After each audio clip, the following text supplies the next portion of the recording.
Hi, I'm Meg. Welcome to Plant Fit Meg. Welcome back to my channel. If you're new here, I hope you'll stick around and take a look at some other videos.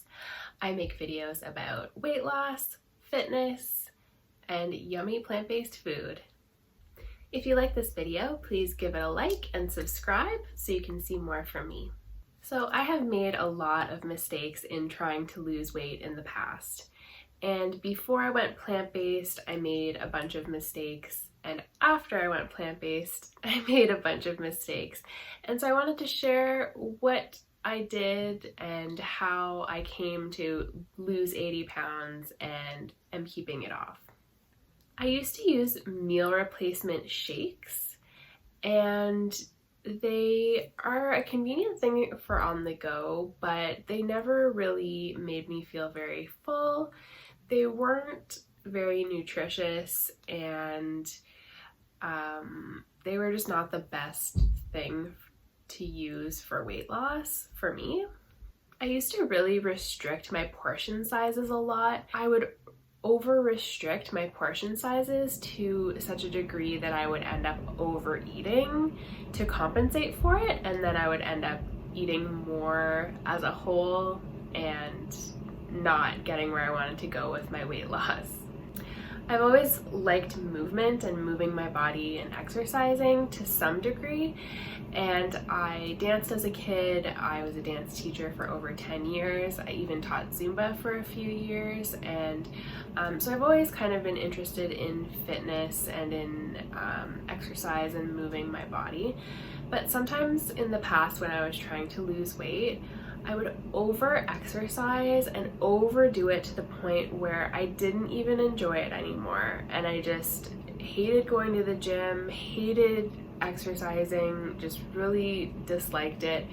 And it was almost like an all or nothing approach where I would go and I'd go full out and go hard and just do everything, or it was just nothing. And I would be one of those people who had a gym membership and didn't use it and wasted a lot of money. And then I'd cancel my gym membership, wait a while, feel that need to, rejoin, I need to lose weight, and the process and cycle would continue. I would get discouraged and expect results too quickly. And when I didn't get sort of an immediate result and an immediate sort of incentive to keep going, I would lose motivation and I would give up. I definitely used to gauge my mood by the number on the scale. And this is a massive mistake to make when you're trying to lose weight. The number on the scale can fluctuate for so many different reasons. How much water you've been drinking, when you had your last meal, when you had your last bowel movement, all these things play into it, and it really can fluctuate a bit day to day. And so looking at the number on the scale and being displeased with it and allowing it to ruin my day was a huge mistake I made when trying to lose weight in the past.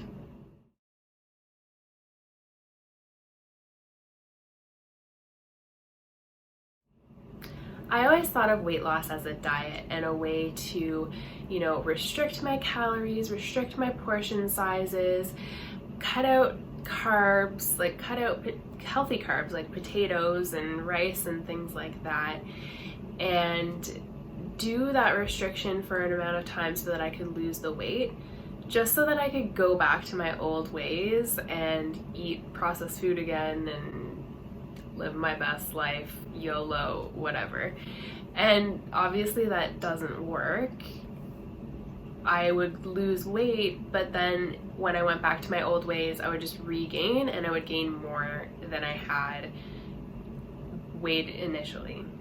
I definitely sold myself short in the past. I allowed fear to really control me, and I'd be intimidated by certain things, and I wouldn't do things because I was fearful. And for example, the gym intimidated me for a very long time, and I either wouldn't go, or I would only go with a friend, or I would only go to like a specific class at a specific time with a specific teacher. And I was just uncomfortable. I was really overweight, I was obese, and I felt like I was being judged. And in some cases I probably was, and in some cases I probably wasn't, and people were just at the gym doing their own thing. But yeah, I allowed that fear to sort of control me for a long time. Even starting to get into Zumba initially, I was really nervous about it, and I'd look at the classes and sort of walk by the studio and, oh, it looks interesting, but it's so high energy and so it looks too intense, I can't do it. And I sort of talked myself out of doing these things that would have been good for me. And then once I actually got into Zumba and I started teaching it, it was crazy. I was like, I never thought I would teach a fitness class. And I taught fitness classes as an overweight and as an obese person, which is really interesting because, you know, instructors who are overweight or are obese oftentimes are just as capable as, you know, a thin counterpart, but you're in this weird mental space where you do feel a certain amount of pressure to look a certain way, and you don't look like the typical, you know, fitness instructor, which is a little hard to navigate sometimes. And I let that get to me more than I should have, for sure. So I've mentioned Zumba. I love Zumba, nothing against Zumba, but I did so much cardio trying to lose weight, and I never lifted weights. And this plays into my previous point about fear. I was really scared to lift weights. I thought lifting weights was kind of a dude thing to do, which sounds ridiculous. And when I say it now, I'm so mad at myself that I ever thought that way, because it's just ludicrous. It's just nuts, because I love lifting weights now and moving my body in that way, and strength training. It's super fun and it makes me feel so good and so strong. But back then I just thought, you know, cardio, I gotta get on the elliptical, I gotta get on the treadmill, I gotta hit my Zumba classes, and that's how I'll lose weight. And strength training really changed things for me and was really fun. And once I got into it, it was great, but back then I had this fear, and I let it hold me back, unfortunately. I also got into the habit of exercising to the point where I thought, oh, I'm exercising so much, I can eat XYZ. I can cheat on my diet and eat what I want because I'm exercising so much. And so I sort of justified making not the best decisions when it came to food because I was exercising, and I thought I could out-exercise my bad diet, which most of the time I could not do. I really used any excuse to eat. I'm happy, I'm sad, I'm lonely, I am PMSing, any feeling, any emotion, any celebration, any event was a reason and a cause to eat food, and to eat food that was not healthful and made me gain more weight and be more dissatisfied with the way that I looked and the way that I felt. I had a really hard time with moderation. What does moderation even mean? So I think moderation is meant to be helpful to people in their weight loss journeys and in their health journeys, to allow for not being perfect and to allow for the occasional treat or the occasional thing that is outside the bounds of your normal way of eating. And so I think it's meant to be this great thing where you do it in moderation, it's fine. But for me, moderation was just not moderation at all, because I was coming from such I was coming from such a processed food, you know, high sugar, high salt, high fat pattern of eating, that to me, moderation was like going to the coffee shop and instead of getting a donut, getting a muffin.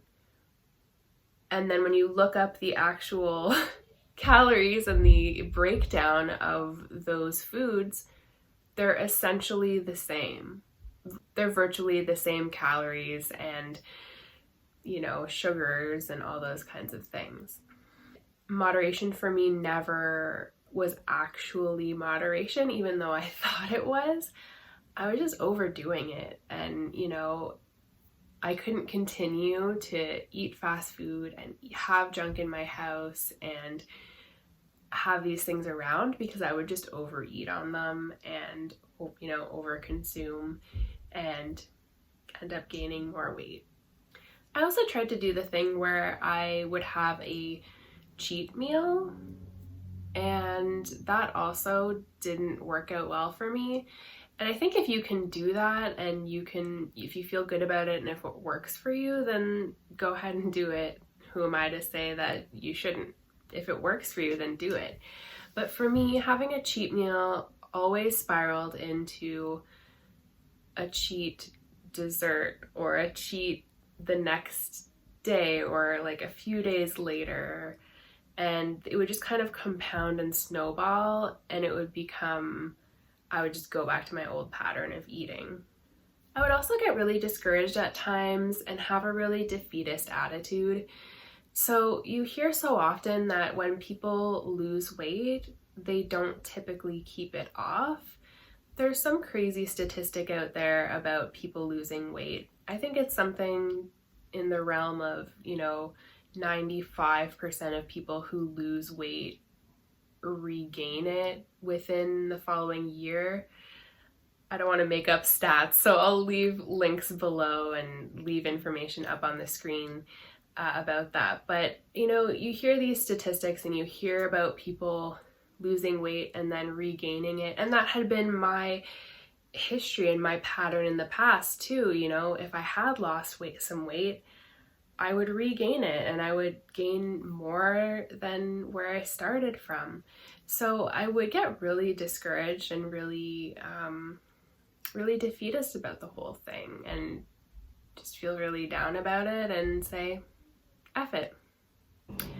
I told myself that I couldn't do certain things and that, you know, I weighed a certain amount or I looked a certain way, so I couldn't do certain things. You know, I can't run, I can't lift weights, I can't. And it was this really negative self-talk and negative mindset that really held me back for a very long time. So now we're into part 2 of the video, how I finally lost 80 pounds and I'm keeping it off. So this goes back a few years and there have been ups and downs in that time. So let's go back to 2016. The first thing I did to start my weight loss journey this time, my final weight loss journey, because I had so many false starts in the past and before pictures that stayed before pictures or got even worse over time. So back in 2016, I made the decision to go vegan. I decided I would eat a fully plant-based diet. And in that first year of being vegan and eating a plant-based diet and trying to focus mostly on whole foods, I lost 60 pounds. And at that point, I thought that I was done losing weight because I was at my high school weight. And I thought, oh, this is amazing. I'm 60 pounds lighter, my health is doing better, you know, I have energy. I did take up running and I did start, you know, lifting weights and doing things that I had previously sort of talked myself out of and didn't feel comfortable doing. And so that was my first step in my weight loss journey, was eating a plant-based diet. Unfortunately, over time, some of my bad habits did recur. So I did start to reincorporate processed foods into my diet, and I made the mistake of doing that, and again with the snowball effect of, oh, it'll just be, you know, once a one-time thing, and then it wasn't a one-time thing. It would sort of snowball into the next thing and the next thing. And my health really suffered for it, and I did end up actually gaining 20 pounds of the 60 that I had lost back over a couple of years. I was also on some medication that made it more difficult to lose weight, and I was also very sedentary because I was so ill, and I had a really hard time moving my body. I had a lot of brain fog, chronic pain, chronic fatigue.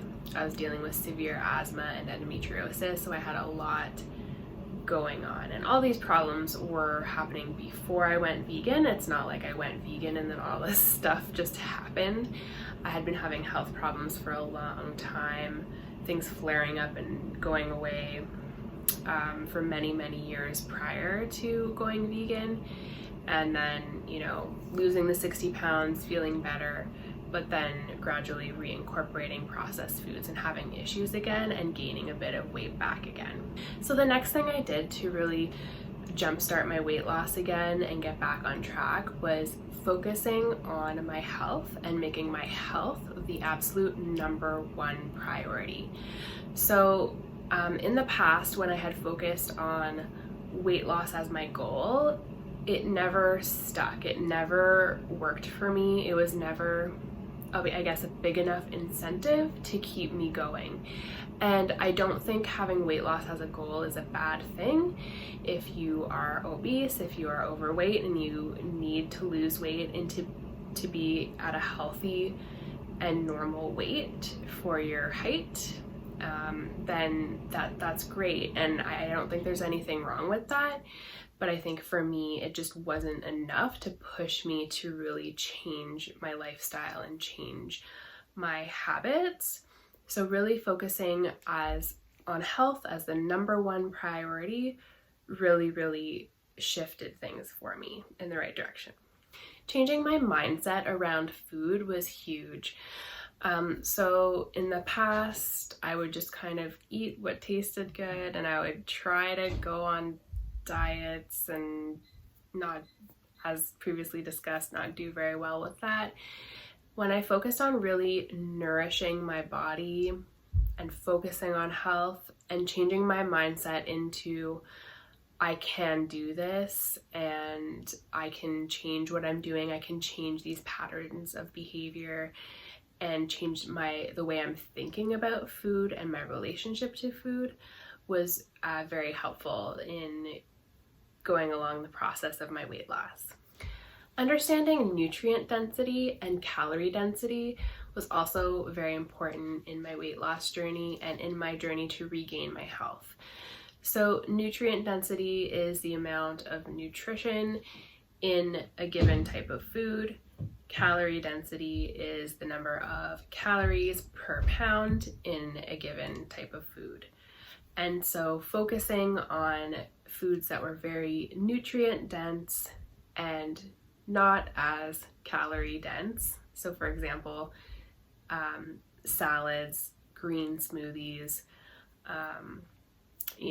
steamed vegetables, fruit, starches like potatoes and rice and beans, and basically focusing on a whole food plant-based diet was really helpful in continuing my health journey and my weight loss journey. Perseverance was key. So when I did sort of fall off track and I was having a lot of health issues and having a lot of problems and I had regained a little bit of weight, I of course felt really upset about that and really down about that, and that is completely normal and fine. And I could have just dwelled in that for a very long time, but I didn't. I really tried to do everything I could to work with my doctors, to see a plant-based doctor, to take advice from my plant-based doctor, to change up my diet slightly, change up my lifestyle so that I could regain my health and lose the weight. I went on Dr. Goldner's hypernourishing protocol for a couple of months, which is basically a raw diet, which is very high in greens, high in water content, and high in omega-3s. I'll leave links below in case you're interested, and you can check out my How I Fully Regained My Health video as well if you're interested in that. But I did that for a couple months, and then I gradually reincorporated cooked food and switched over to a whole food, plant-based, oil-free diet from there. The last thing I did was I trusted the process. I trusted myself to go through the process. I accepted that regaining my health and losing the last few pounds that I was going to lose would be a process and would be a journey and would take a little bit of time. And I really tried to be patient in that and tried to enjoy the process along the way and do the best I could to, enjoy, make it fun, and, try new recipes, develop my own recipes, and really just have fun with the process. You only get one life, and this is it. And you have to make it what you want it to be. I knew that I had to do whatever I could, do anything in my power to regain my health and to change things and to lose the weight and turn my life around. And I'm so thrilled that I've been able to do that and that I'm off all medications. I've lost 80 pounds. I'm keeping it off. I'm feeling strong and healthy and well. And it's great. I never thought I could feel this good. I hope this video was helpful to you in your healing journey and in your weight loss journey. All the best to you with your own weight loss adventure, if you're going on one yourself, if you're going through the process, and if you're having a hard time, you've got it. Just stick with it. Trust the process. Keep going. Keep growing. If you make a mistake, do not beat yourself up about it. Just keep on going, and make a better decision the next time around. So if you liked this video, give it a thumbs up. Subscribe below if you haven't already. Leave me a comment letting me know what mistakes you've made in the past with weight loss, or what tips you might have that were different from the tips I gave for how you're losing weight and what's helping you in the process. So I hope you guys have a great day, and I'll talk to you soon. Bye!